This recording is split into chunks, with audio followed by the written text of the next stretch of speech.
Top নির্বাচন 2026-28-এ president পদপ্রার্থী হিসেবে আমি যখন অ্যানাউন্সমেন্ট দিই, তার পরবর্তী সময়ে একে একে অনেক মানুষ ইন্ডাস্ট্রি থেকে আমার কাছে আসতে শুরু করলো, ফোন করতে শুরু করলো, ভাইয়া আমরা টপের জন্য কিছু করতে চাই, আমি ইন্ডাস্ট্রির জন্য কিছু করতে চাই।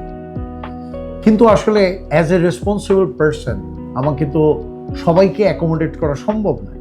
তার কারণ হলো এবারের ইলেকশন আর প্যানেল নয়, ইন্ডিভিজুয়াল পোর্টফোলিও।